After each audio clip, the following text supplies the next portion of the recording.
제가 기도하고 같이 시작하겠습니다. 사랑의 아버지 감사합니다.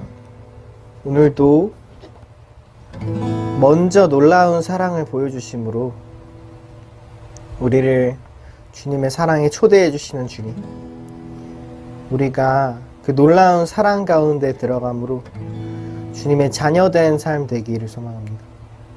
그 기쁨을 누리는 삶 되게 인도해 주세요. 감사드렸고 예수님의 이름으로 기도드립니다. 아멘. 함께 찬양하실게요.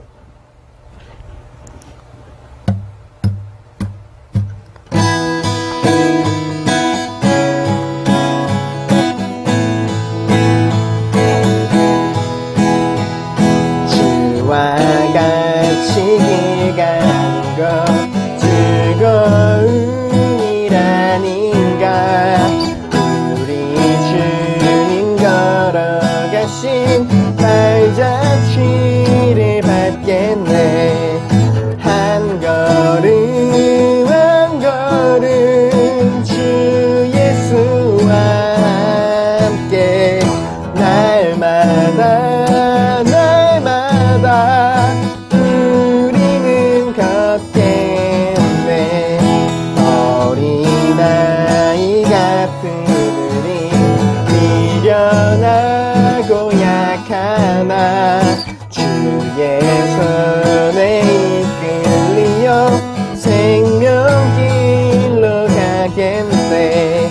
한 걸음 한 걸음 주 예수와 함께 날마다 날마다 우리는 걷겠네. 꽃이 피는 들판이나 험한 골짜기라도 주가 인도하는 대로 주와 같이 가겠네. 한 걸음 한 걸음 주 예수와 함께 날마다 날마다 우리는 걷게. 옛선지자 옛선지자의 녹같이 우리들도 천국에 들려 올라갈 때까지 주와 같이 걷겠네. 한 걸음 한 걸음 주 예수와 함께 날마다 날마다 우리는 한 걸음 한 걸음 한 걸음 주 예수와 함께 날마다 날마다 우리는 걷겠네. 아멘. 이 시간 잠깐 함께 같이 기도했으면 좋겠는데요. 주님과 함께 길을 갈 수 있다는 거, 정말 자녀된 우리가 누릴 수 있는 가장 큰 복이자 또 특권이라고 생각합니다. 어떤 길이든 우리를 부르시는 그 주님의 사랑 가운데에서 깨어진 관계를 회복시키기 위해 먼저 자신을 내어주신 그 사랑 가운데 우리가 늘 속해 있고 또 주님과 연합해 있는 자들 되기를 소망합니다. 그렇게 하여서 아버지와 자녀로서 우리가 이 삶의 길을 걸어갈 수 있는 그런 자들 될 수 있게 이 시간 잠깐 같이 기도하겠습니다. 기도드리겠습니다. 사랑의 아버지 감사합니다. 주님, 먼저 자신을 내어주신 주님, 깨어진 관계를 회복시키기 위해서 파격적인 사랑을, 놀라우신 사랑을 먼저 보여주신 주님, 그 사랑 가운데 우리도 사랑으로 반응하길 원합니다. 그 사랑 가운데 우리 마음을 드리길 원합니다. 그 사랑 가운데 반응하는 자들 되게 해주세요. 그 사랑 가운데 자녀로서 삶을 선택하는 자들 되길 소망합니다.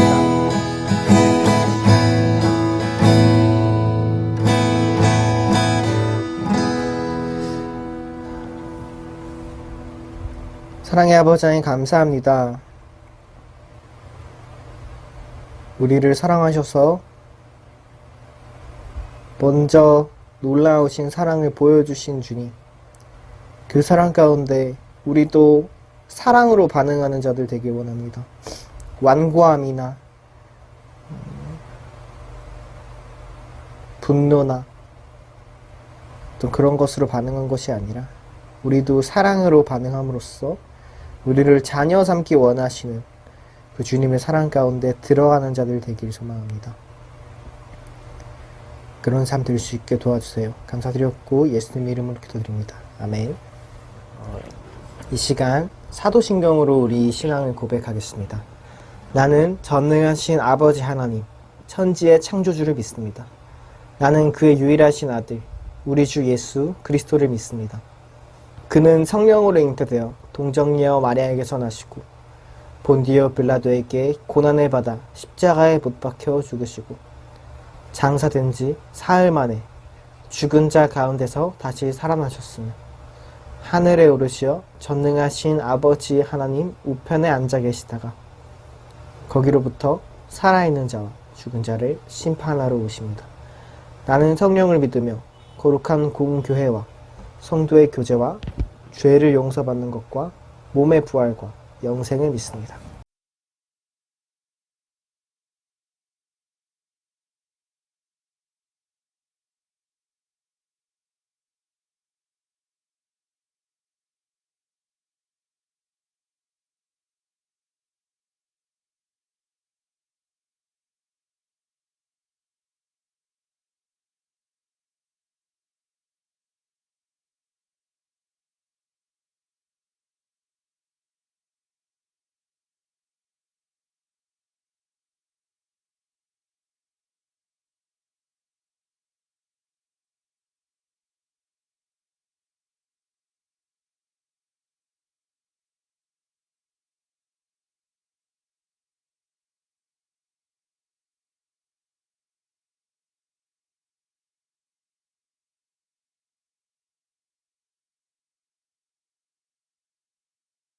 안녕하세요.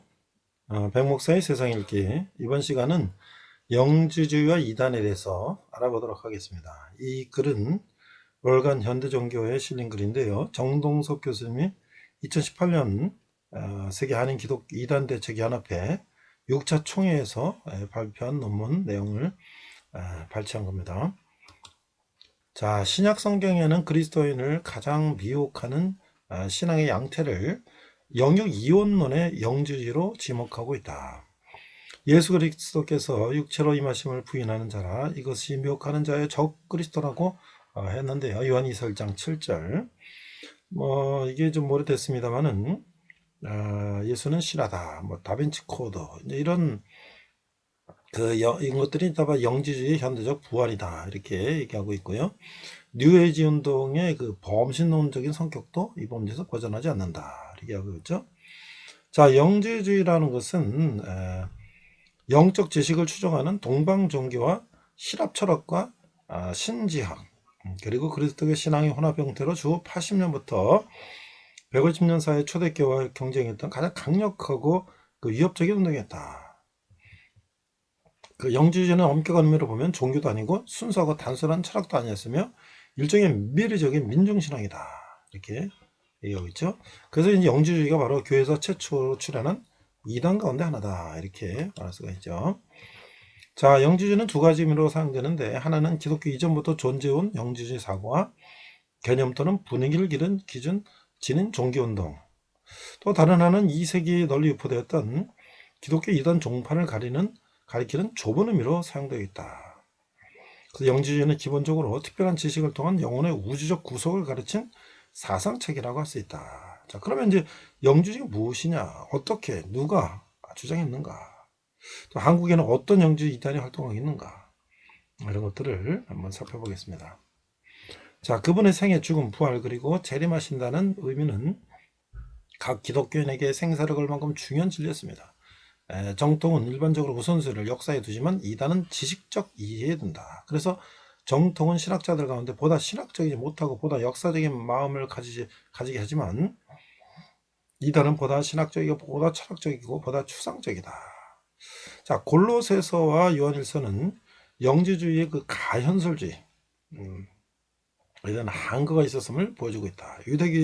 유대교주의와 율법주의와 함께 영주의는 초대교회의 위협적인 이단으로서 믿음과 관련해서 지식을 과대평가했다.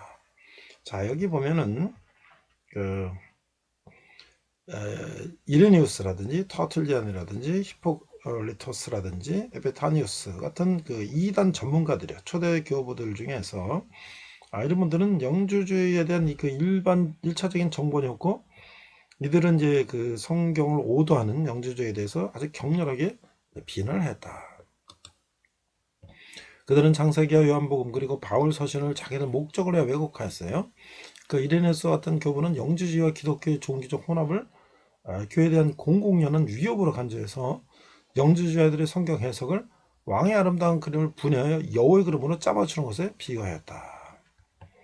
그래서 우리는 영주주의라 부르는 사상이 고대 세계를 휩쓸었던 극단적, 철학적, 영적 경향의 한쪽 측면일 뿐을 알아야 된다. 그 영주주의가 일어났던 때는 사도들이 세상을 떠나고 사도들의 신앙을 계승한 초대교회의 지도자들을 중심으로 교회가 어렵사리 자리를 잡아가던 상황이었는데, 교회에 침투한 영주주의 사상으로 인하여 초대교회는 크게 몸살을 앓게 됐다. 초대교회 속으로 침투한 영주주의는 영주주의 이단을 형성하여 교회의 참복음을 심각하게 위협하였다. 초대교회 당시 교회에 가장 큰 해악을 끼친 대표적인 이단들은 영주주의, 마르시온주의, 그리고 몬타누스주의다. 그래서 이들은 그래서 초대교회는 이단의 공격에 대해서 정경화, 신조화, 직분의 확립 등을 통하여 자신의 정체성을 지켰다.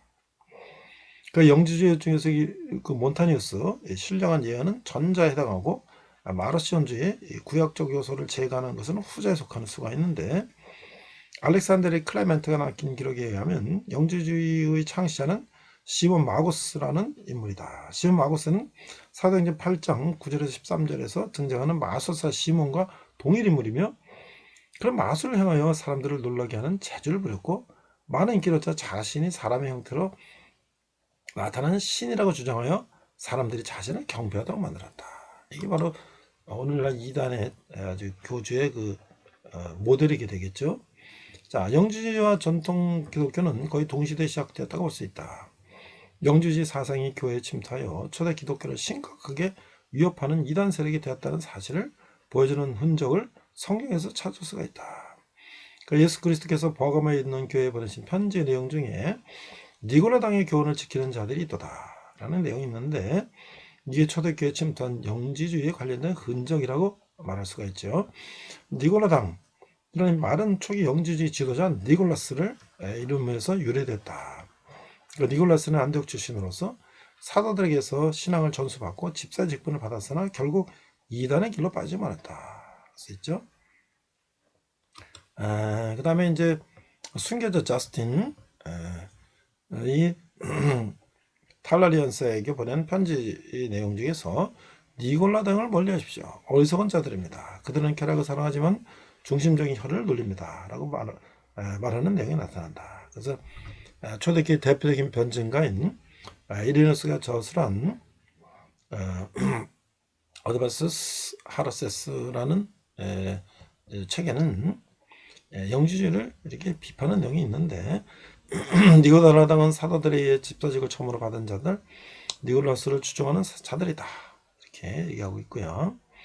그래서 이제 그 영주주의가 아주 고대를 여러 가지 측면에서 혼탁하게 하고 있는데, 이것이 바로 20세기의 실존주의를 닮았다라고 얘기하고 있습니다. 자, 메리 베이커 에디는 크리스천 사이언스는 현대판 영주주의다. 그 역사가 소크라테스가 남긴 기록에서도 초대교회가 영주주의로 인하여 어려움을 당했다고 기술하고 있어요.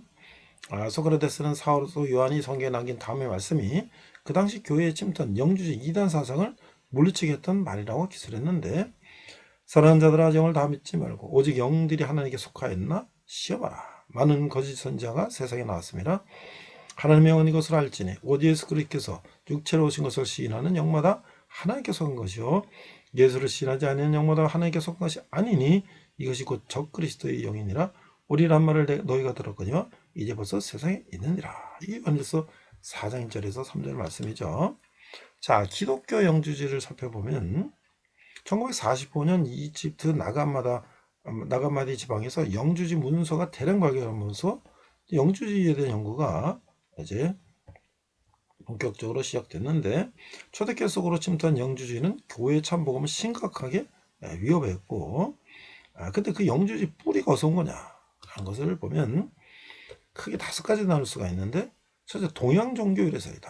조라스터교, 신부종교, 점성술, 마술 등에서 나왔다. 둘째는 헬라 사상 유래설이다. 기독교 신앙이 시인 플라톤 철학의 흙탕물로 오염되었다고 보는 경향인데, 플라톤의 철학이 이제 기독교를 오염시켰다.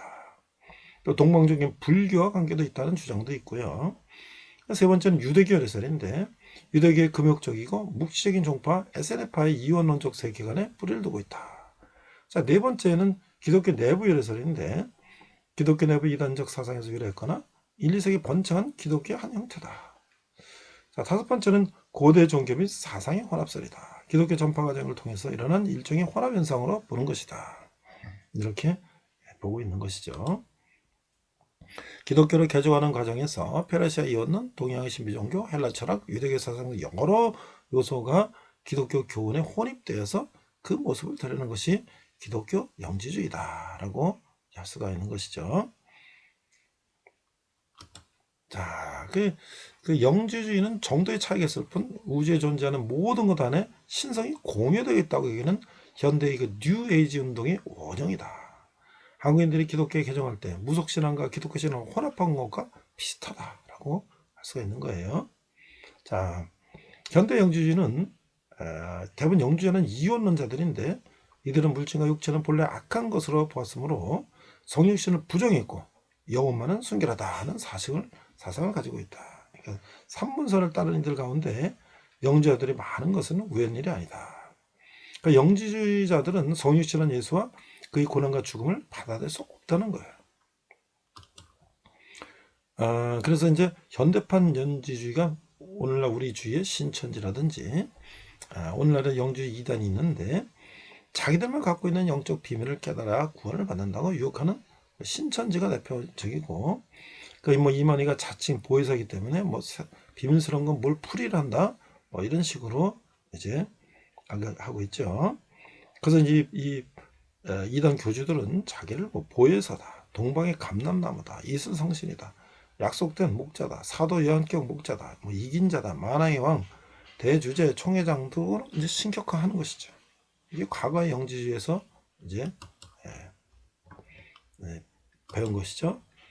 자, 그 다음에 이제 영지주의 이단 구원파가 있는데, 정통교는 모두 자신이 죄 이름을 깨닫고 회개하여 예수님을 영접하고 신뢰하고 구원받는다고 가르치는데, 이 박옥수라는 이단은 죄사함, 거듭남의 비밀이라는 슬로건을 내걸고 포기활동을 하고 있는데, 회개하면 죄가 씻어진단 말이 성경 어디 있냐? 회개해서 죄를 씻는 것도 성경의 방법이 아니다.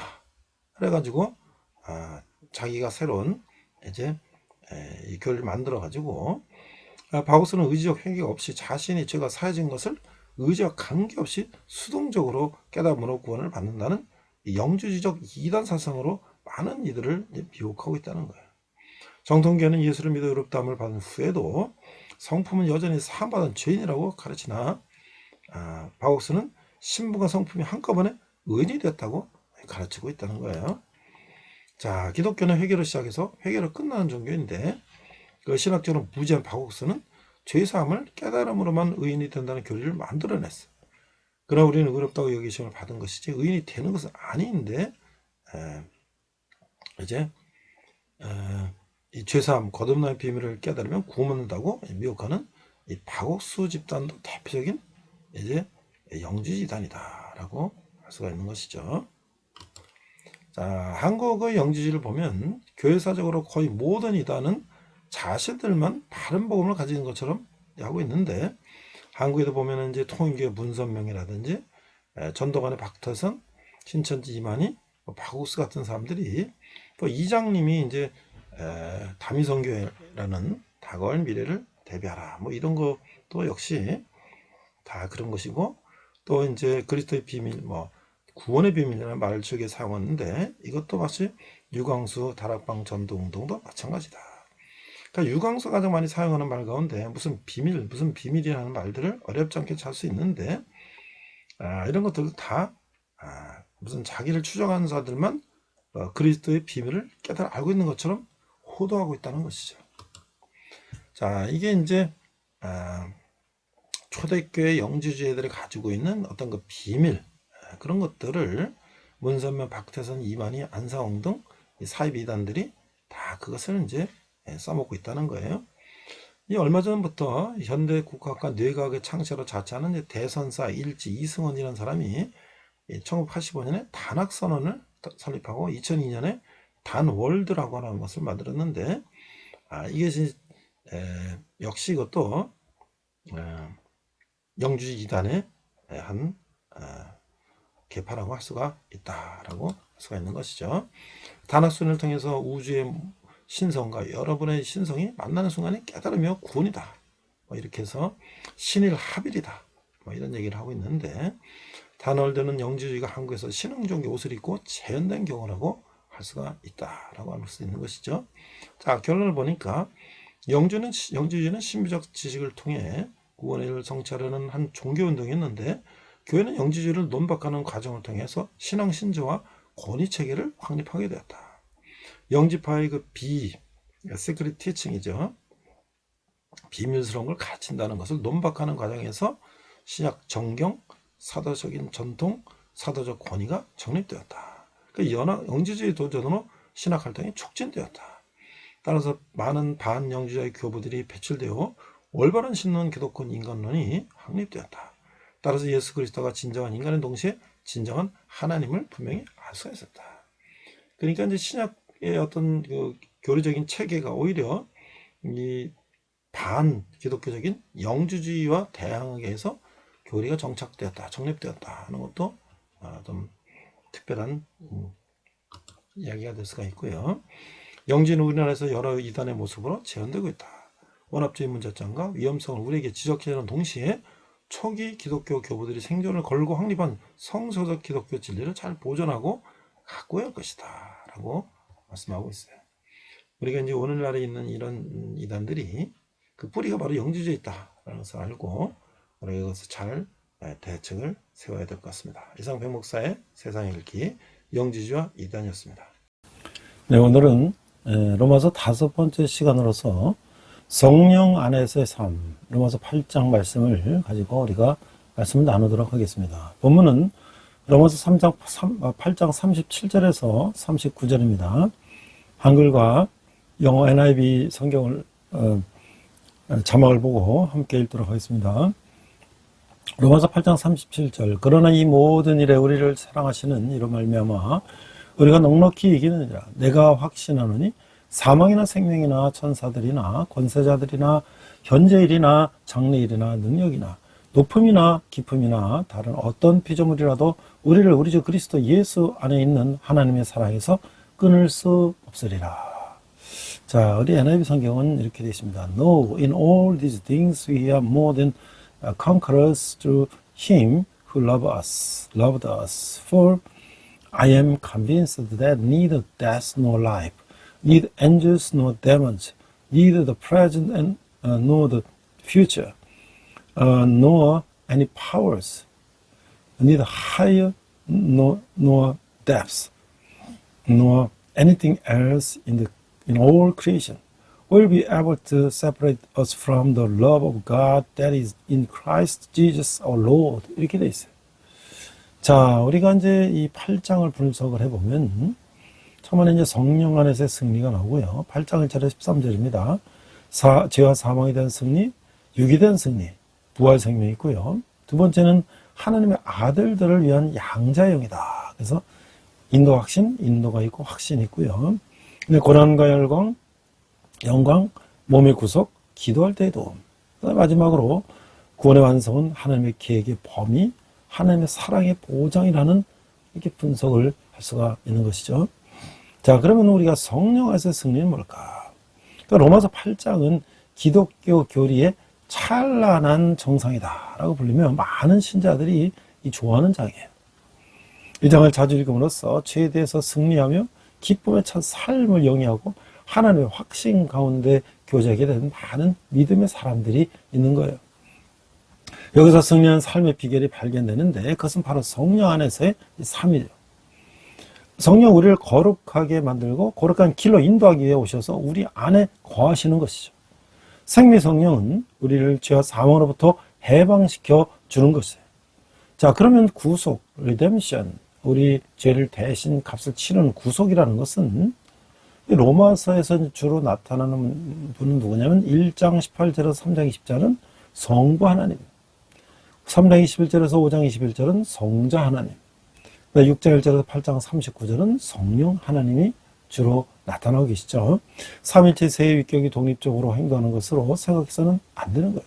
세 분은 모두 협력하여 구속의 역사를 이루시는 거예요. 그러나 성경은 그 위격들은 각기 그 사역의 일정한 부분을 수행하기로 한다는 것을 우리에게 보여주고 있어요. 자, 그러면 죄와 사망에 대한 승리는 무엇일까? 생명의 성령의 법 8장 1절부터 읽어보겠습니다. 그러므로 이제 그리스도 예수 안에 있는 자에게는 결코 정죄함이 없나니 이는 그리스도 예수 안에 있는 생명의 성령의 법이 죄와 사망의 법에서 너를 해방하였습니다. 율법의 육신으로 말미암아 연약하여 할 수 없는 그것을 하나님 하시나니 곧 죄로 말미암아 자기 아들을 죄 있는 육신의 모양으로 보내어 육신의 죄를 정하사 육신을 따르지 않고 그 영을 따라 행하는 우리에게 율법의 요구가 이루어지게 하려 하심이니라. 자, 그리스도 예수 안에 있는 자에게는 결코 정죄함이 없나니. 이게 얼마나 놀라운 선언입니까? 이 죄가는 모두 없어져 버렸어요. 징벌이 취소됐어요. 우리는 다가올 심판을 두려워할 필요가 없어요. 정죄로부터 자유하게 됨으로써 우리의 죄의 노예 신세에서 해방이 됐어요. 우리는 더 이상 죄의 종이 아닌 것이죠. 죄와 사망의 법이 파기되고 우리는 자유롭게 됐다는 거예요. 그러면 1절에 그러므로 이제 그리스도 예수 안에 있는 자에게는 결코 정죄함이 없나니 이 로마서 8장 1절은 이 장 전체에서 단계별로 전개되고 있는 주제인데요. 8장 1절에 그러므로라는 말은 1장 17절로 돌아가서 이 서신의 주제 의인은 믿음으로 말미암아 살리라를 돌이켜 보게 되는 것이죠. 더 명확히 말하면 그러므로는 7장을 다시 언급하고 있는데 7장에서 우리는 그리스도 안에서 율법에 대하여는 죽었으며 율법의 사형 선고에서 벗어나 자유롭게 되었다는 것을 알았어요. 바울은 이런 삶을 살려고 노력하는 어떠한 시도도 실패할 뿐이라는 것을 우리에게 확신시켜주고 있어요. 그러므로 우리는 우리의 비참한 실패에서 돌이켜 그리스도 안에서 영광스러운 승리의 섭리를 믿음으로 받아들일 준비가 되었던 것이죠.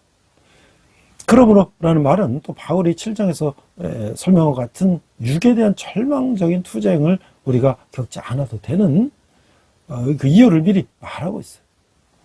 우리들에서 안에서 역사하시는 성령의 법이 앞에 2장에서 보았던 갈등의 해결책이라는 거예요. 이 3절에 율법이 육신으로 말미암아 연약하여 알 수 없는 그것을 하나님은 아시나니 곧 죄로 말미암아 자기 아들을 죄 있는 육신의 모양으로 보내어 육신의 죄를 정하사. 여기서 바울은 성육신에 대한 묘사는 2가지 거짓된 교리의 오류를 깨닫도록 도와주고 있어요. 영주주의 한 형태인 가현설, 또 세티즘이라는 것은 예수님이 실질적인 인간의 몸을 갖지 않았다고 가르쳤어요. 이에 대해 반대설도 예수님은 단순히 다른 사람들 같은 인간의 죄의 본성을 가지고 있는 인간일 뿐이라는 오류를 범하고 있어요. 바울은 죄 있는 육신의 모양으로 라는 말을 사용으로써 예수님께서 우리를 위한 속죄제물, 즉 우리를 위해서 하나님에 의해 예비된 희생제물이 되기에 인간의 몸으로 오셨다는 것을 우리에게 알게 해주는 것이죠. 2번째는 육에 대한 승리, 8장 4절에서 9절을 보니까 사자 육신을 따르지 않고 그 영을 따라 행하는 우리에게 율법의 요구가 이루어지게 하려 하심이더라. 육신을 따르는 자는 육신의 길을, 영을 따르는 자는 영의 길을 생각하느니 육신의 생각은 사망이요 영의 생각은 생명과 평안이니라. 육신의 생각은 하나님과 원수가 되나니 이는 하나님의 이 법에 굴복하지 아니할 뿐 아니라 할 수도 없습니다. 육신에 있는 자들은 하나님을 기쁘게 할 수 없느니라. 만일 너희 속에 하나님의 영이 거하시면 너희가 육신에 있지 아니하고 영이 있나니 누구든지 그리스도 영이 없으면 그리스도의 사람이 아니라. 자, 이 믿는 사람들은 하나님의 은혜 가운데서 죄와 사망을 이긴 그리스도의 승리를 공유하고 있으면서도 여전히 유혹으로 둘러싸여 있으며 매일 죄와 투쟁하고 있어요. 모든 싸움의 결과는 우리의 승리를 위해 하나님께서 예배하신 것을 받아들이는 이 가야의 여부에 달려 있다고 하는 것이에요. 자신의 의지력이나 힘떠는 도력으로 그 투쟁을 하려고 하는 사람은 누구든지 패배하는 것이죠. 바울은 로마서 7장 21절 24절에서 그는 자신 속에서 작용하고 있는 죄의 원리와 결코 맞설 수 없다는 것을 명백하게 보여주었어요. 이 구절들은 8장에서 성령의 능력을 떠나서 그리스도 안에 삶을 살 수 있다고 생각하는 사람에게 경고하는 것이다. 그러나 신자는 좌절과 패배 속에서 살아갈 필요가 없다는 것이죠. 신자는 죄사함을 받았으며 죄의 세력에서 해방됐어요. 성령이 그를 거룩의 길로 인도하시기 위해 오셨어요. 이제 문제는 그리스도인이 성령의 인도를 기꺼이 따르는가, 그런 일은 그렇지 않는가에 달려있다고 하는 거예요. 물론 로마서 6장 15절에서 23절에서 사람은 무엇에 복종하는가에 따라서 죄의 노예가 되든 아니면 하나님의 종이 된다는 것을 알았어요.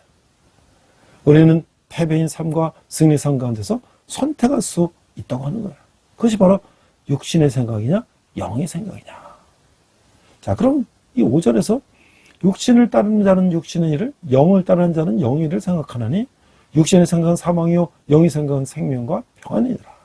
육신의 생각은 하나님과 원수가 되나니 이는 하나님의 법에 굴복하지 아니할 뿐 아니라 할 수도 없음이라. 육신의 있는 자들은 하나님을 기쁘게 할 수 없느니라. 이 다시 말하면 성령은 예수 그리스도를 자신의 구세주이며 주님으로 받아들인 모든 사람들 가운데 거하고 있어요. 그러므로 이 구절들에서 바울이 모든 기독교인들에게 주고 있는 메시지는 너희들은 죄에게 패할 필요가 없다. 너희들은 의롭게 되었다. 성령이 너희들 가운데 거하고 있다. 성령을 쫓아 행하라라고 하는 것이죠. 자, 그래서 이제 부활 생명인데요. 8장 1절에서 13절에 보니까, 10절에 13절에 보니까 또 그리스도께서 너희 안에 계시면 몸은 죄로 말미암아 죽은 것이나 영은 의로 말미암아 살아있는 것이니라. 예수를 죽은 자 가운데서 살리신 이의 영이 너희 안에 거하시면 그리스도 예수를 죽은 자 가운데서 살리시니가 너희 안에 거하시는 그 영으로 말미암아 너희 죽을 몸도 살리시니라. 그러므로 형제들아 우리가 빚진 자로 돼 육신에게 져서 육신대로 살 것이 아니니라. 너희가 육신대로 살면 반드시 죽을 것이로되 영으로서 몸의 행실을 죽이면 살리라. 자, 이 11절에 살리시니라고 이 번역되어 있는 말은 생명을 주는 이라는 말의 의미를 갖고 있어요. 몸은 죽어야 할 죽음에 예속되어 있는 운명을 갖고 있어요. 그러나 우리 속에 거하고 있는 생명의 성령은 우리 전체가 신체가 죽은 후에도 우리 몸을 다시 살아나게 하신다는 거예요. 그래서 하나님의 아들을 위한 양자의 영이 8장 14절에 20절에 나오는데 그런 인도와 확신이에요. 첫 번째 인도는 다른 성경 구절들을 보면 하나님의 영은 첫 번째 하나님의 영은 죄인들을 인도하여 그들의 죄를 회개하게 한다. 두 번째는 하나님의 영은 우리를 구세주에게로 인도했어요. 세 번째 하나님의 영은 우리에게 그리스도를 믿도록 믿음을 주었어요. 네 번째 하나님의 영은 우리 속에 새로운 본성을 가져다주는 거듭남의 기적을 행했어요. 다섯 번째 하나님의 영의 인도를 따름으로써 우리는 하나님의 자녀가 되었어요. 자, 그러나 그리스도의 삶은 양자됨이나 거듭남이라는 것, 이 첫 번째 체험만이 아니에요. 그리스도의 삶은 계속해서 매일매일 성령 안에서 걸어가는 것이다 라고 하는 것이죠. 1절 그러므로 이제 그리스도 예수 안에 있는 자에게는 결코 정죄함이 없나니 4절 육신을 따르지 않고 그 영을 따라 행하는 우리에게 율법의 요구가 이루어지게 하려 하심이니라. 14절 무릇 하나님의 영으로 인도함을 받는 사람은 곧 하나님의 아들이라. 그러니까 1절과 4절과 14절을 비교해보면 성령 안에서 행하고 걸어가고 성령의 인도를 받는다는 표현이 끊임없이 계속되는 습관적인 체험을 말하는 것이에요. 이것은 성령 안의 삶을 묘사하는 또 하나의 방법이에요. 이것은 또한 성화의 점진적인 성격을 깨닫게 해주고 있어요. 우리가 성령 인도를 받아들일 때 성령께서는 우리를 한 단계 인도하신다고 하는 것이죠. 사도행전에서 우리는 위기의 체험, 그 crisis experiences라고 부를 수 있는 성령의 사역을 보게 돼요. 오순절을 성령의 초자연적인 표적들과 큰 능력으로 갑자기 교회에 강림하는 것을 보는 것이죠. 그 성령을 받아들이기 위해서 마음을 열어둔 신자를 하나님께서 성령이 충만하게 임하시는 것을 하나하나에게 성령이 충만하게 임하는 것을 볼 수 있다고 하는 거예요. 이게 바로 사도행전 10장 44절, 19장 6절 말씀이죠. 하나님의 아들들이 성령 인도를 받을 때 첫 번째 이적이 일어나고 많은 사람들이 회심하고 교회가 늘어나고 복음이 각 나라에 전파되는 것을 볼 수가 있었죠. 바울이 서신에서 강조하는 것은 결정적인 체험보다는 그리스도인들 안에서 일어나는 성령의 끊임없는 사역이라고 하는 것이죠. 행함과 열매와 생명, 인도함이라는 말들은 사도행전에서 성령으로 충만하면 말이 의미하고 있는 것을 이해하게 해주는 거예요. 두 번째는 확신인데요. 성령의 진리 가운데 로마서 8장 15절 16절의 진리를 많은 사람들은 중요하게 여기고 있어요. 15절 너희는 다시 무서워하는 종의 영을 받지 아니하고 양자의 영을 받았으므로 우리가 아빠 아버지라고 부르짖느니라. 성령이 친히 우리의 영과 더불어 우리가 하나님의 자녀인 것을 증언하시나니 이 구절의 양자의 영이라고 하는 말은 헬라어로 문자적인 번역인데요. 그것은 너희들 하나님의 아들이 되게 하는 영이나 또는 유사한 번역이 되기도 하는데 예수님께서 거듭남이라고 말씀하신 것은 예수님을 구세주로 받아들이는 죄인 속에서 일어나는 성령의 초자연적인 역사라는 것을 우리는 예수님의 가르침을 통해서 우리는 이미 알고 있었어요. 성령은 다시 태어난 것 같은 이 변화를 그 사람의 본성 안에서 이루시는 거죠. 그런 하나님의 아들로서 새로운 삶을 시작하는 것이죠. 그래서 요한복음 3장 3절 8절과 고린도 5장 1장 17절. 그러니 여기 로마서 8장 15절에서 바울은 우리의 본성이 변화가 아니라 관계성을 강조하고 있어요. 법적인 문제가 하늘나라에서 처리됐어요. 하나님께서는 우리를 자신의 아들로 삼으신 것이죠. 16절에 보니까 성령이 친히 우리 영과 더불어 우리가 하나님의 자녀인 것을 증언하시나니. 우리 삶 속에서 들어온 성령은 두려워하며 굽신거리는 종의 태도를 요구하는 독재 군주가 아니에요. 여기서 이 영이라는 말은 하나님의 영, 종의 영이 아니라 양자의 영을 말하는 것인데 또는 우리가 하나님의 아들이라고 성령께서 우리에게 주신 확신에 가득 찬 우리 자신의 영의 자세와 상태를 의미하기도 한다라고 하는 것이죠. 자, 이제 고난과 영광에 대해서 8장 17, 18절에서 말씀하고 있는데요.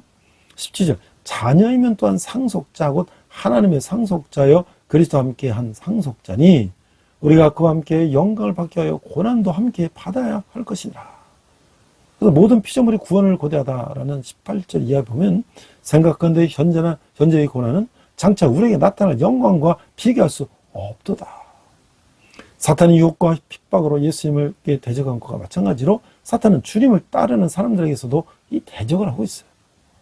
때때로 우리는 왜 하나님은 그리스도인들이 지금같이 고통을 당하게 하는가 하고 의아해 하시죠. 그러나 우리가 지상에서 하나님 때문에 받는 모든 고난으로 인하여 우리는 하늘나라에서 그보다 더 큰 복을 받게 될 것이죠. 이 몸의 구속이 8장 19절 25절인데요. 하나님께서는 세상을 인류의 집으로 창조하셨어요. 그리고 인간에게 세상과 세상에 존재하는 모든 것을 다스리도록 하셨어요. 아담이 세상에 관한 하나님의 지시를 따르는 동안 세상은 그의 완벽한 집이었어요. 그러나 그가 하나님을 거역한 날부터 그의 죄는 그 자신의 그 후손에게 뿐만 아니라 세상에게서 영향을 끼쳤어요. 15절에 보니까 너희는 다시 무서워하는 종의 영을 받지 아니하고 양자의 영을 받았으므로 우리가 아빠 아버지라고 부르짖는다. 23절 그뿐 아니라 또한 우리 곧 성령이 처음 익은 열매를 받은 우리까지도 속으로 탄식하여 양자가 될 것을 우리 몸의 속량을 기다리느니라. 자, 이 15절과 23절에 양자라는 말을 살펴보면 15절은 하나님은 가족으로 받아들여지는 신자의 처음 상태를 말하고 있어요. 양자역은 그에게 새로운 친족관계의 모든 권리를 확신시켜 주고 있어요. 신자는 성령이 그래서 신자는 성령의 처음 열매를 받아들였어요. 그러나 신자는 하나님을 거역하는 세상에 살고 있어요. 그 육신적인 환경과 그의 몸은 그 거역의 결과 때문에 고통당하고 있어요. 신자는 이제 하나님의 아들이지만 그의 고통과 한계성으로 별로 아들같이 보이지 않고 있다고 하는 거예요. 23절, 그뿐 아니었던 우리 곧 성령이 처음 익은 열매를 받은 우리까지도 속으로 탄식하여 양자될 것, 곧 우리 몸의 속량을 기다리느니라. 그래서 23절은 완전히 양자됨, 우리 하나님의 아들들에 나타나는 것, 몸의 부활을 우리에게 말해주고 있어요. 그래서 기도할 때도 26절, 27절을 보면 이와 같이 성령도 우리의 연약함을 도우시나니 우리는 마땅히 기도할 바를 알지 못하나 오직 성령에 밝힐 수 없는 탄식으로 우리를 말할 수 없는 탄식으로 우리를 위하여 친히 간구하시느라. 마음을 살피시는 이가 성령의 생각을 하시나니 이는 성령이 하나님의 뜻대로 성도를 위하여 간구하심이니라.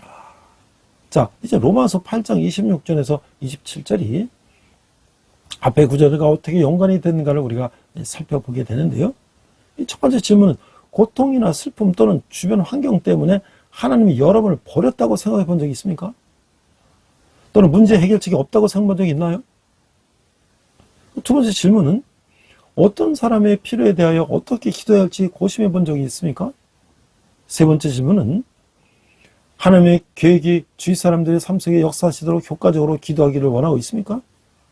그래서 이렇게 주기도문에서 하나님의 나라가 임하고 그의 뜻이 하늘에서 같이 땅에서도 이루어지기를 바라는 기도를 어떻게 우리 하고 있나요? 우리가 뒤에서 다시 한번 살펴보겠습니다. 자, 이 당시에 영지주의가 굉장히 만연돼 있어요. 그 영지주의는 뭐냐? 이 초대교회가 겪어야 했던 또 하나의 주요 이단은 영지주의, 노티시즘인데 얘네들은 이 에비언파는 여러 면에서 대조적인 특징들을 보여줬어요. 이들은 유대교 전통보다는 그리스 사상의 관점에서 기독교를 이해하려고 하는 사람들이었어요. 그들은 영과 정신은 선하고 육과 물질은 악하다는 극단적인 이원론에 근거해서 구약의 창조주 하나님을 물질을 만든 저급한 신으로 보았던 거예요. 그들은 구약과 신약의 단절성을 과도하게 강조하였고 그리스도의 인성에 타격을 줄 만큼 신성을 강조했어요. 선한 그리스도인이 영이 악한 인간의 욕을 입었다는 사실을 받아들이기를 꺼려했기 때문에 그들의 설명은 기독론은 가현살, 이게 거짓되게 나타나 있다는 거죠. 그리스도가 입은 육신은 그렇게 보였을 뿐이지 실제로 인간의 육신을 입은 것이 아니라는 거예요. 그들은 육을 영의 감옥으로 이해했기 때문에 영을 가두고 있는 육을 제어하고 영을 육으로부터 해방시키는 방법으로 과도한 급욕주의를 적용했는데 또 그들은 구원에 이르게 하는 비밀한 지식을 추구했으며 예수는 그 지식을 내게 하는 중재자로 생각했다는 것이죠. 구원의 방법으로서 지식을 중시하는 것은 영지주의 이 그리스 철학의 영향이 감지되는 부분이에요. 영지주의는 결코 통일된 운동이 아니었으며 지역과 지도자들에 따라서 다양한 양상을 띠는 종교적 혼합주의적 특성을 다분히 보여줬다. 기독교 신학과 삶의 양태 안에는 항상 영주적 요소들이 완전히 배제되지 않았으며 영과 육을 규별하는 금욕주의적 특징은 기독교인들의 삶의 방식에 광범위하게 영향을 미쳤다는 거예요. 이게 지금 네이버 지식백과에서 영지주의에 대한 산림출판사에서 나온 자료를 기독교 교파라는 그 자료를 제가 참고를 한 거예요. 자, 그런데 그 영지주의란 무엇인가? 또 이제 제가 다른 자료를 찾아보니까 그노티즘과 이단, 그래서 이 정동섭 교수님이 이단에 있다가 나오셔갖고 이단에 대한 연구를 많이 하셨죠. 크리스찬 리뷰라는 잡지에 이제 나온 자료인데요. 신약 성경에서는 그리스도인을 가장 미혹하는 신앙의 양태를 영육 이원론의 영주주의로 지목하고 있다. 예수 그리스도께서 육체로 임하심을 부인하는 자라. 이것이 바로 미혹하는 자요 적그리스도라고 하였다. 요한복음 요한일서 1장 7절 말씀이에요. 최근 전 세계적으로 무리를 일으키고 있는 예수는 신하다는 다빈치 코드 등은 모두 영지주의의 현대적 부활이라는 성격이 농후하다. 뉴에이지 운동이 범신론적 성격도 이 범주 안에서 벗어나지 않는다. 그 영지주의란 영적 지식을 추정하는 동방 종교와 실합 철학과 신지학, 데어소피, 그리고 그리스도교 신앙의 혼합 형태로 주 80년부터 150년 사이에 초대교회와 경쟁했던 가장 강력하고 위협적인 운동이었다. 영주주의는 엄격한 의미로 보면 종교도 아니고 순수하고 단순한 철학도 아니었으며 일종의 미래적인 민중신앙이다. 영주주의는 교회사 최초로 출현한 이단 가운데 하나인데 영주주의는 두 가지로 사용된다. 하나는 기독교 이전부터 존재해온 영지적인 사고와 개념 또는 분위기를 지닌 종교운동을 가르치는 넓은 의미로 사용되어 있고, 단 하나는 이 세계 널리 유포되었던 기독교 이단 종파를 가리키는 좁은 의미로 사용되고 있다. 영주주의는 기본적으로 특별한 지식을 통한 영혼의 우주적 구속을 가르친 사상체계라고 정의할 수가 있다. 영주주의는 무엇이며 어떻게 일어나서 누가 무엇을 주장했는가? 당시 교회는 영주주의에 어떻게 대처했으며 왜 이단으로 간주했는가? 현재 한국에는 어떤 영주주의 이단이 활동하고 있는가? 이단은 정통을 전제로 한다. 정통은 기원적이고 이단은 반영적이다. 기독교는 절대적 진리를 표방하고 심오하고 놀라운 만큼 신비스러운 메시지를 선보였다. 처음부터 기독교는 구원과 영생의 믿음으로 말미암고 그 믿음이 그리스도 나사렛 예수 즉 역사적 개인 인격이신 분에 대한 것을 믿는 것을 의미했다. 그분의 생애, 죽음, 부활 그리고 재림하신다는 의미는 각 기독교인에게 생사를 걸 만큼 중요한 진리였다. 정통은 일반적으로 우선순위를 역사에 두지만 이단은 지식적 이해에 둔다. 그래서 정통은 신학자들 가운데 보다 신학적이지 못하고 보다 역사적인 마음을 가지게 하지만 이단은 보다 신학적이고 보다 철학적이고 보다 추상적이다. 골로새서와 요한일서는 영주주의와 가연설주의에 대한 한계가 있었음을 보여주고 있다. 유대교주의와 율법주의와 함께 영주주의는 초대교회와 이협적 이단으로서 믿음과 관련한 지식을 과대평가했다. 그 20세기 전반까지 이레네우스와 터툴리안, 히폴리투스, 그 다음에 에스피타누스와 같은 이단 전문가들이 이 영지주의자에 대한 1차적 정보였어요. 이들은 영지주의자들이 성경의 의미를 조작하고 왜곡하여 기독교를 오도하는 것에 대해 격렬하게 비난했어요. 그들은 특히 창세기와 요한복음 그리고 바울 서신을 자기들 목적으로 위해 왜곡하고 했어요. 이레누스 같은 교부는 영지주의와 기독교의 종교적 혼합을 교회에 대한 공공연한 위협으로 간주하여 영지주의자들의 성경 해석을 왕의 아름다운 그림을 분해하여 여우의 그림으로 짜맞추는 것에 비유하였어요. 우리는 영지주의라 부르는 사상이 고대 세계를 휩쓸었던 극단적, 철학적, 영적 경향의 한쪽 측면일 뿐을 알아야 한다는 것이죠. 영지주의가 일어났던 때는 사도들이 이미 세상을 떠나고 사도들의 신앙을 개척한 초대교회의 지도자들을 중심으로 교회가 어렵사리 자리를 잡아가던 상황이었어요. 교회 침전 영지주의 사상으로 인하여 초대교회는 크게 몸살을 앓게 되었어요. 초대교회 속으로 침투한 영지주의자는 영주주의 이단을 형성하여 교회의 참 복음을 심각하게 위협하였어요. 초대교회 당시 교회에 가장 큰 해악을 끼친 대표적인 이단들은 영주주의, 마르시온주의, 그리고 몬타누스주의 등이 있는데 여기에 대해 교회는 신앙의 준칙을 확립하고 감독의 사도권을 교회 내에서 정착시키고 정경을 확정함으로써 응전했어요. 초대교회는 이단의 공격에 대하여 정경화, 신조화, 직분의 확립을 통하여 자신의 정체성을 지켰던 것이죠. 이단은 기본적으로 성경의 본질적인 가르침에 정면으로 위배되는 것을 더하거나 그것에서 본질적인 교리를 빼는 것을 의미하는 것이죠. 영지주의와 몬타누스주의, 이 신령한 예언은 전자에 해당하고 마르시온주의자, 이 구약적 요소를 제거한 것은 후자에 속한다고 할 수가 있다는 것이죠.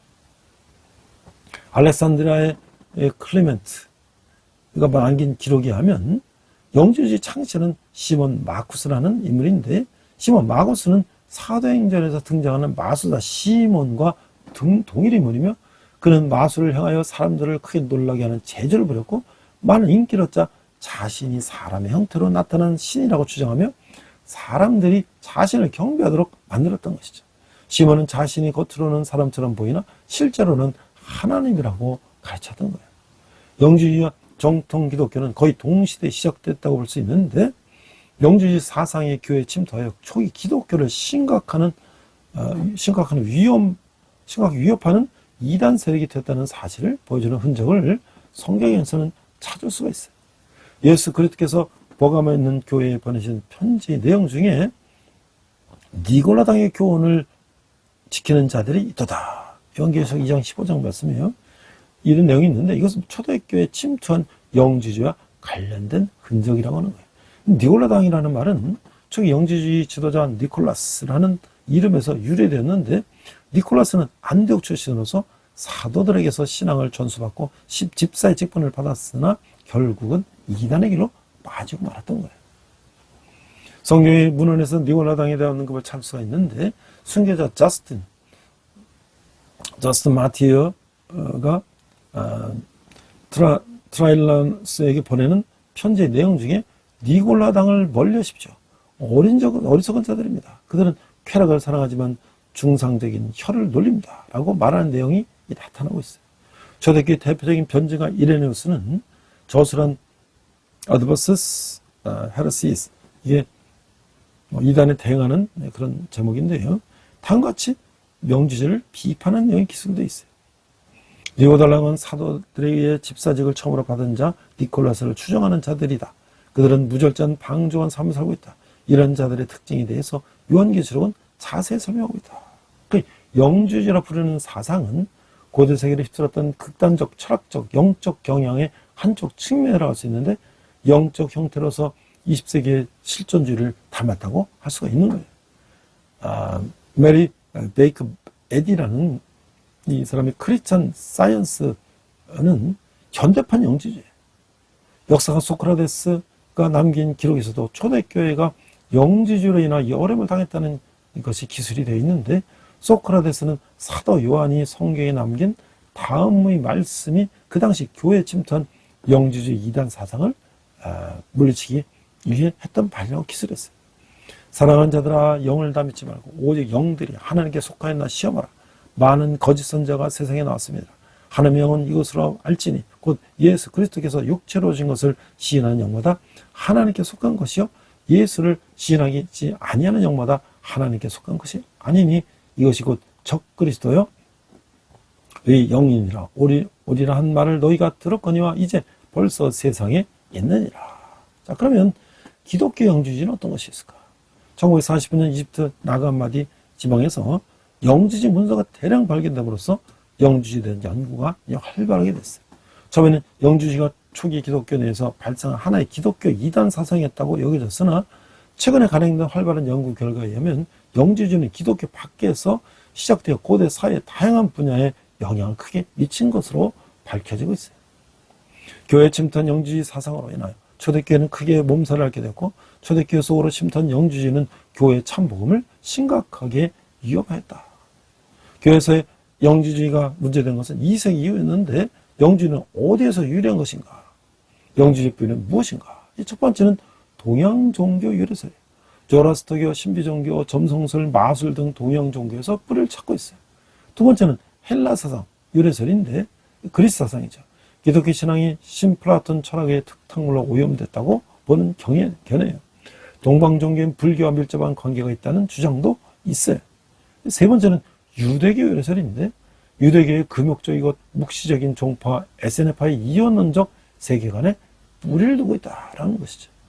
네 번째는 기독교 내부 유래설인데, 기독교 내부 이단적 사상에서 유래했거나 1, 2세기에 번창한 기독교 한 형태라는 것이. 다섯 번째는 고대 종교 및 사상의 혼합설인데, 기독교 전파 과정을 통해 일어나는 일종의 혼합 현상으로 보는 것이죠. 기독교 이전부터 존재했던 종교 혼합주의가 기독교 안에 침투해 복음을 변절시키려 했던 것으로 보여지는 것이죠.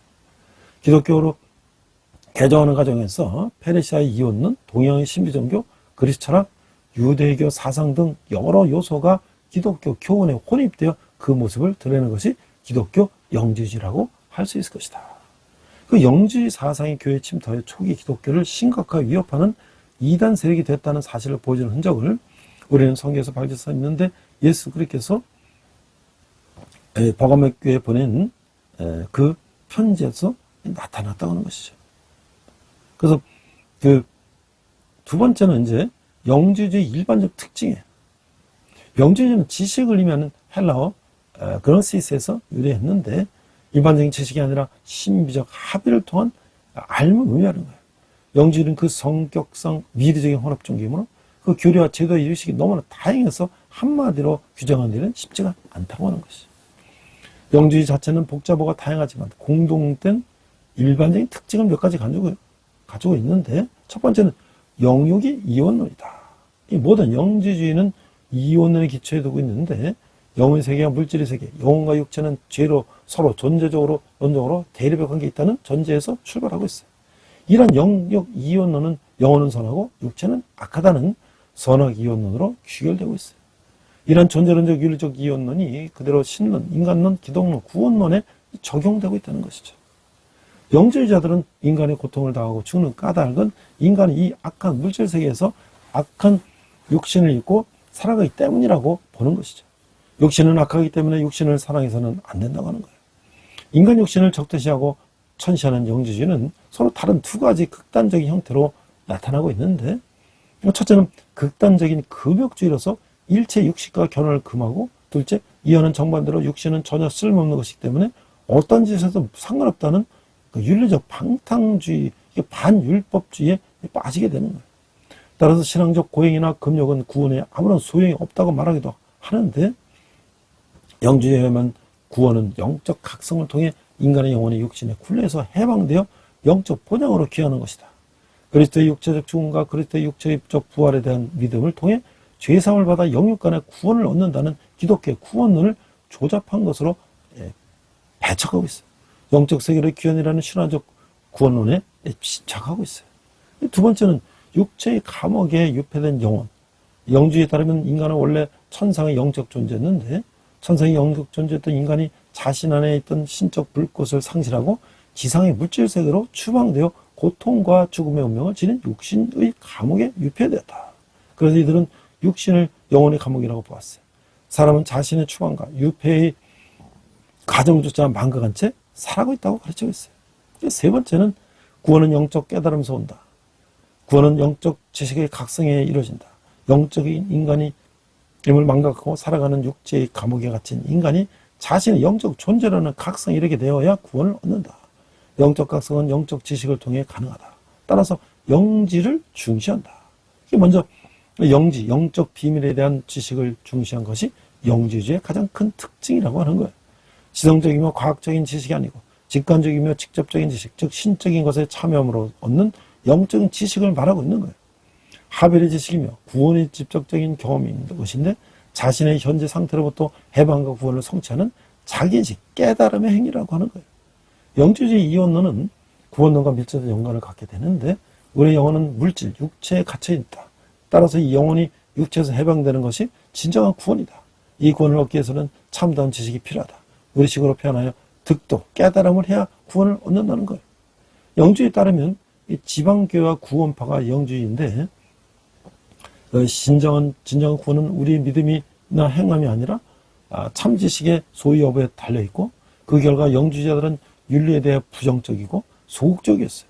그들은 율법에서 해방과 양심의 해방을 강조하고, 이 지식은 특별한 사람들에 의해서 비밀스럽게 전수된다고 주장하였어요. 영지주의는 신비적 지식을 통해 구원을 성취하려 한 종교 운동인데, 영지주의는 상징적인 의식, 신비적인 예식, 무술적인 형식의 가르침을 도입하여 사변적 우주론을 대중화했다. 그 우주론적 신화, 헬라와 동양의 이교적 철학 사상, 기독교적 진리를 융합한 대중 운동이었다. 이게 영주주의에 대한 사상의 이제 연구 논문이에요. 이게 뭐냐면 정동섭 가족관계연소장 사이비 종교피해 대책 연맹 총재인 이 정동섭 교수님의 이 논문을 제가 인용해봤어요. 우리가 보면 오늘날 이 이단들이 다양하게 이 영주주의 형태를 모방하고 있다는 것을 알 수가 있죠. 신비주의라든지 여러 가지 이원론적인 사상이라든지 말이죠. 근데 결국 이원론적이 뭐야? 자기애들의 그 이단 교주를 갖다 집어넣는 거죠. 자, 이제 구원의 완성은요, 8장 28절에서 39절인데, 하나님의 계획의 범위를 8장 28절이야 이렇게 말씀하고 있어요. 우리가 알거니와 하나님을 사랑하는 자 곧 그 뜻대로 부르심을 받는 자들에게는 모든 것이 합력하여 선을 이루느니라. 하나님 미리 하신 자들을 또한 그 아들이 형상을 본받게 하기 위하여 미리 정하셨으니 이는 그로 많은 형제들 중에서 받아들이게 되게 하려 하심이니라. 또 미리 정하신 그들을 또한 부르시고 부르신 그들을 또한 의롭다 하시고 의롭다 하신 그들을 또한 영화롭게 하셨느니라. 자, 로마서 8장 28절에 30절은 영원한 과거에서부터 시작되어 영원한 미래 완성을 될 하나의 장대한 흐름 속에 있는 구원을 소개하고 있어요. 그거는 교리상의 것이죠. 그것은 체험이에요. 일상적인 생활에서 우리는 로마서 8장 28절의 진리, 즉 하나님은 모든 것이 합력하여 선을 이루게 하신다는 것을 깨달을 수가 있어요. 우리는 세상의 회복과 하나님의 아들들의 영광스러운 부활의 몸에서 그들이 나타나는 것을 살펴보면서 구속의 범위에 대하여 이미 기뻐하였어요. 28절에는 어떤 환경에서 하나님을 찬양하고 기뻐할 만한 약속과 확신이 있는가? 하나님께서는 우리를 부르시어 하나님의 자녀가 되게 했고 우리는 하나님을 사랑하고 그러므로 이 말씀들은 우리의 것이죠. 모든 것이 합력하여 우리의 선을 이루고 있다고 하는 것이죠. 이것을 믿나 우리가 무엇 때문에 우리 환경을 슬퍼하겠습니까? 자, 여기 이 편을 보면 로마서 8장 28에서 31절을 보면 하나님 우리를 미리 알고 계셨다. 과거야. For knowledge. 과거. 그래서 예정. predestination. 하나님께서 우리 과거에 우리를 미리 정하셨다. 그리고 calling. 현재 우리를 부르셨어요. 그리고 우리를 justification. 우리를 의롭다 칭하셨어요. 그리고 sanctification. 현재 우리는 성화되어 가고 있어요. 그래서 우리가 이제 저 천국에서 glorification. 영화를 누리며 예수님과 함께 살고 있다는 것을 로마서는 이렇게 단계적으로 설명하고 있는 것이죠. 우리 구원에서 하나님의 부르심은 중요한 부분이죠. 하나님께서는 우리를 알고 계시며 어떻게 우리가 구원을 완성시킬지도 알고 계시는 것이죠. 하나님께서는 하나님의 아들들이 될 사람들을 위해서 행하실 일을 계획해 놓으셨어요. 하나님께서는 우리가 부르시고 의롭다고 여기시며 영원하게 해 주시는 것이죠. 하나님께서 하시는 일을 멈추게 할 수 있는 것은 아무것도 없어요. 그것은 성취될 것이죠. 우주를 계획하셨고 행성들을 그들의 궤도에 따라 인도하시는 하나님께서는 우리의 길을 미리 정해 두셨으며 우리를 안전하게 아버지 집으로 인도할 것이죠. 그래서 우리 구원의 완성은 과거는 예지와 예정이요 현재는 부르심과 칭의와 미래는 영원하게 하신다는 것이죠. 때로 우리의 성화, 즉 그리스도와 같이 되는 것 그 자체가 하나의 고통스러운 과정일 수 있지만 그래서 우리가 영원하게 되기 위해서는 필수적이라고 하는 거예요. 우리의 구원의 전개 과정을 추적하면서 바울이 성화에 대해서 언급하지 않았다는 사실이 놀랍지 않나요? 성화는 우리가 영원하게 되는 것 가운데 일부이기 때문에 언급하지 않을 수도 있어요. 그들의 차이는 종류의 차이라기 정도의 차이인 것이죠. 성화는 지금 여기에서 점진적으로 그리스도의 형상을 닮아가는 것이에요. 영원하게 된다는 것은 그때 그곳에서 그리스도의 본성과 유산을 완전히 공유하는 것이죠. 성화는 영화의 시작이고 영화는 성화의 완성이라고 하는 것이죠. 그래서 우리가 already not yet이라고 하는 거예요. 그래서 마지막에 이제 하나님 사랑의 보장임 8장 30절 39절에 나오는데 자 그리스도의 사랑 하나님 사랑 8장 31절 그런 적 일에 대하여 우리가 무슨 말하리요? 만일 하나님이 우리를 위하시면 누가 우리를 대적하리요? 자기 아들을 아끼지 아니하시고 우리 모든 사람을 위하여 내주시니가 어찌 그 아들과 함께 모든 것을 우리에게 주시지 아니하겠느냐? 누가 능히 하나님께서 택하신 자들을 고발하리요? 의롭다 하신 이는 하나님이시네. 자, 바울이 로마서 8장 31, 33절에서 하나님에 대해서 말하고 있는 것은 다음과 같아요. 첫 번째, 하나님께서는 우리를 위하신다. 두 번째, 하나님께서는 그의 마음 아들을 아끼지 않으셨다. 세 번째, 하나님께서는 우리 모두를 위해서 그 아들을 내어주셨다. 네 번째, 하나님께서는 그리스도와 함께 모든 것을 우리에게 아무 값 없이 주실 것이다. 다섯 번째, 하나님께서는 의롭다고 여겨주신다. 하나님께서는 우리를 위하신다는 것을 아는 것보다 더 우리 믿음의 격려가 되는 것은 없다고 하는 것이죠. 바울은 우리에게 적이 있으려는 것을 인정하고 있어요. 그러나 우리를 위해서는 그분에게 누가 맞설 수 있겠어요? 자, 35절. 누가 우리를 그리스도의 사랑에서 끊으려? 환난이나 공고나 박해나 기근이나 적신이나 위험이나 칼이라. 기록된 바 우리가 종일 주를 위하여 죽임을 당하게 되며 도살당할 양같이 여김을 받았나이다. 함과 같으니라. 그 35, 36절은 가장 극렬한 대적들이 누군지를 말해주고 있어요. 그러나 하나님께서는 이런 일조차도 합력하여 선을 이루도록 하실 수 있는 것이죠. 누가 우리를 그리스도의 사랑에서 끊으려? 환난이나 공고나 박해나 기근이나 적신이나 위험이나 칼이라. 그러나 이 모든 일에 우리를 사랑하신 이로 말미암아 우리가 넉넉히 이기느니라. 39절. 높음이나 깊음이나 다른 어떤 피조물이라도 우리를 우리 주 그리스도 예수 안에 있는 하나님의 사랑에서 끊을 수 없느니라. 바울은 이 구절에서 그리스도의 사랑이나 하나님의 사랑을 3번 언급하고 있어요. 이 하나님의 사랑은 매우 강한 능력을 지녔기 때문에 온 우주의 어떠한 세력이나 힘도 신자들을 하나님께서 떼어놓지는 못할 것이다. 물론 이것은 하나님께 신실해야 하는 그리스도인의 책임을 덜어주는 것은 아니에요. 단지 이것은 그리스도인이 자기 스스로 대항할 수 없는 것과 대적할 때도 하나님의 사랑은 그 대적하는 것보다 더 나은 존재로 그를 세우신다는 영광스러운 진리를 강조하고 있다고 하는 것이죠. 자, 제가 이제 그 결론적으로 리더십 성경에 보니까 나의 됨됨이를 알게 하는 환난이다. 그래서 환경은 나의 됨됨이를 만날 수가 없어요. 그러나 이것은 나의 됨됨이를 드러낼 수 있어요. 우리는 채색된 불쏘시개 같아요. 열이 가질 때만 비로소 진정한 우리의 색깔이 보이는 것이죠. 나는 내가 어떤 조치를 취할 수 있다면 내 가장 좋은 모습을 나타낼 때 별 어려움을 느끼지 않을 것이에요. 하지만 내가 핍박과 압박을 받고 있는 상황에서는 나의 진정한 모습이 밝혀지는 거예요. 나의 인격에 흠집이 있으면 그 흠집은 저절로 드러날 것이고, 명성은 다른 사람들이 나를 보는 눈이요, 인격은 진정한 나의 모습이라는 것이에요. 그래서 인생의 환란이라서 우리는 우리의 인격을 드러내는 거예요.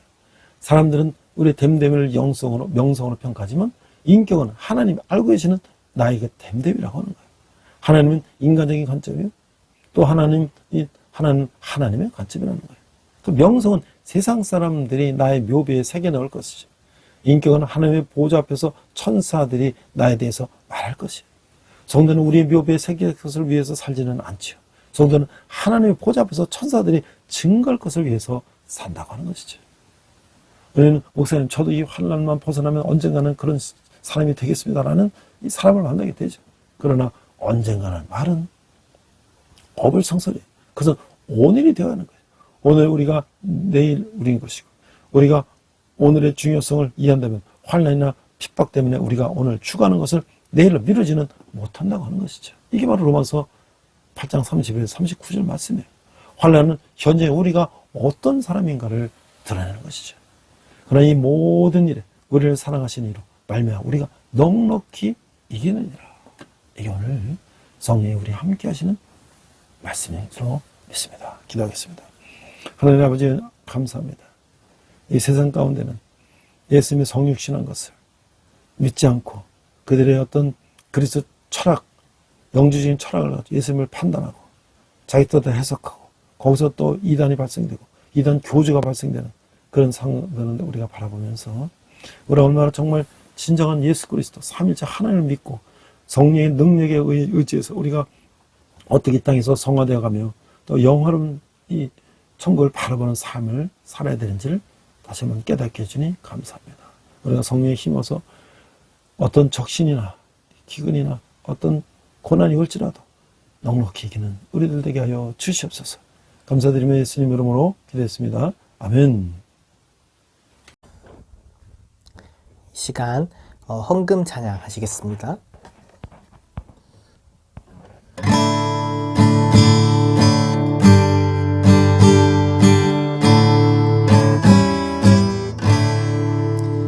내게 있는 모든 것을 아낌없이 드리네.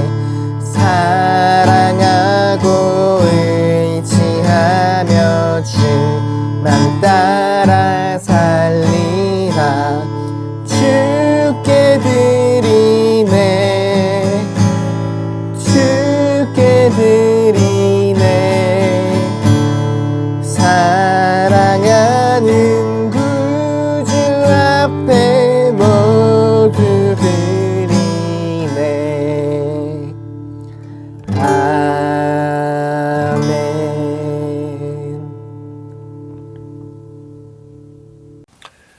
저는 이제 이 가을이 와서 대학에서 학생들도 이제 가르치고요. 성경도 가르치고 또 교양과목도 가르치고 그다음에 또 이제 군대교에서 우리 청년들에게 설교도 하고 또 지난 한 5주간은 우리가 크리스찬의 재정원리라는 그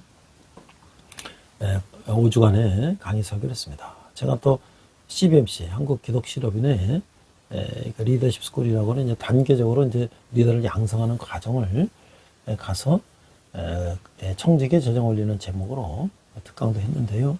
지금 이제 미국의 저자 밥 로티치가 Simple Money Rich Life, 돈을 단순하게 관리해서 부유한 삶을 산다라고 하는 그 책을 자기가 15년 동안 파산했다가 성공한 경험을 그 크리스찬이요 재정 설계사의 은행에도 근무했던 사람이 자기가 해본 대로 해서 100만 달러의 기부자가 된 자기 경험을 책으로 썼어요. 그래서 지난 5월 달에 우리 한국에서 번역하게 되었는데 이게 미국에서는 2년밖에 안 됐어요. 그래서 이제 그것을 먼저 출판하면서 제가 또 이제 출판사 진 인터랩에 조계진 대표님하고 제가 오늘의 교회 같은 순에서 제가 순장할 때 우리 순원했던 집사님인데 우리가 같이 책을 이제 출판하고 강의하자 해서 지금 이제 한국 교계에 강의를 하고 있습니다. 이것은 돈을 많이 벌자는 것도 아니고 또 우리가 뭐 구두쇠가 되자는 것도 아닙니다. 우리가 현재 재정을 잘 관리해서 보람 있게 쓰고 그다음 우리가 남을 위해서 기부하고 교회를 위해서 헌금하고 또 내가 주의를 지키면서 내 삶을 내가 이제까지 감사한 이 삶을 감사하며 살자는 거예요. 그래서 우리는 돈을 많이 버는 것이 중요하다고 생각했는데 돈이 많이 벌어도 그 이상 쓰면 파산하는 거예요. 그러나 우리가 적게 벌어도 그 맞게 경제적인 삶을 살고 투자하고 헌금하고 하면 우리는 누구나 리치 라이프, 돈만 많은 것이 아니라 우리가 행복한 마음의 부유한 삶을 살 수 있다고 하는 것이죠. 자, 우리가 세미나 특강을 하고 있으니 여러분들이 또 연락을 주시면 저희가 1시간짜리 특강이나 또 5시간짜리 세미나 토론식 자기 경험을 나누는 그런 토론식 세미나도 합니다. 자, 여러분이 후원하신 한 달에 많은 후원은 우리 청년들이 주님께 돌아오는데 귀하게 사용될 것입니다. 함께 기도하겠습니다. 하나님, 저에게 적은 예물을 주님께 드렸습니다. 예물이 쓰는 것마다 주님의 영광이 나타나게 하시고 특별히 청년들이 주님께 돌아오는데 귀하게 사용되게 하여 주시옵소서. 지금은 우리 주 예수 그리스도의 은혜와 하나님 아버지의 극진하신 사랑과 성령님의 감화 가운데 역사하심에 성령에 의지하여 고난과 이런 어려움 가운데도 승리하며 우리 세상 가운데 빛과 소금이 되기를 다짐하는 우리 오늘날 예배를 모든 성도들이 열방의 백성들과 선교사님들이 특별히 북한에서 고통받는 북한 동포들이 지금부터 영원토록 함께 하시기를 간절히 축원합니다. 아멘. 함께 선한 능력으로 찬양하시면서 한 주간 승리하시기 바랍니다. 이 시간 함께 결단 찬양 선한 능력으로 부르시겠습니다.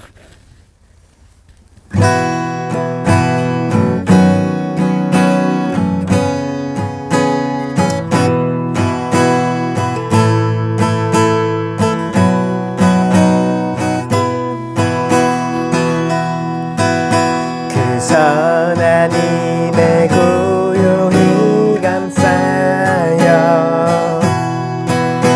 그 놀라운 평화를 누리며 나 그대들과 함께 걸어가네. 나 그대들과 하늘을 여네. 지나간 허물 어둠의 날들이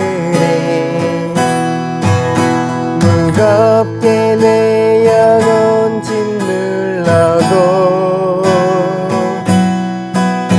오 주여 우릴 외면치 마시고 약속의 구원을 이루소서. 그 선한 힘이 우릴 감싸시니 믿음으로 일어나를 기대하네. 주 언제나 우리와 함께 계셔.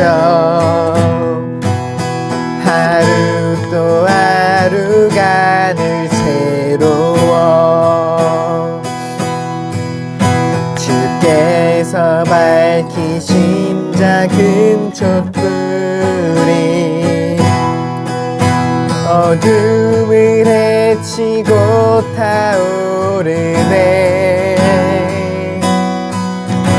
그 빛에 우리 모두 하나 되어 오늘 이에 비추게 하소서. 그 선한 힘이 우리 감싸시니 믿음으로 일어날 일 기대하네. 주 언제나 우리와 함께 계셔. 하루 또 하루가 늘 새로워. 이 고요함이 깊이 번져갈 때 저 가슴 벅찬 노래 들리네. 다시 하나가 되게 이끄소서. 당신의 빛이 빛나는 이 밤 그 선한 힘이 우릴 감싸시니 믿음으로 일어나길 기대하네.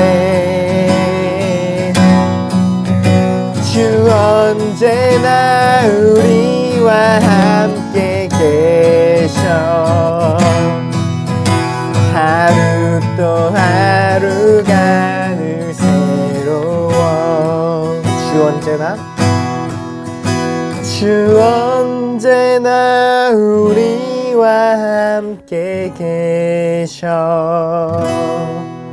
하루 또 하루가 늘 새로워. 주님과 동행하는 복된 한 주 되시길 축복합니다.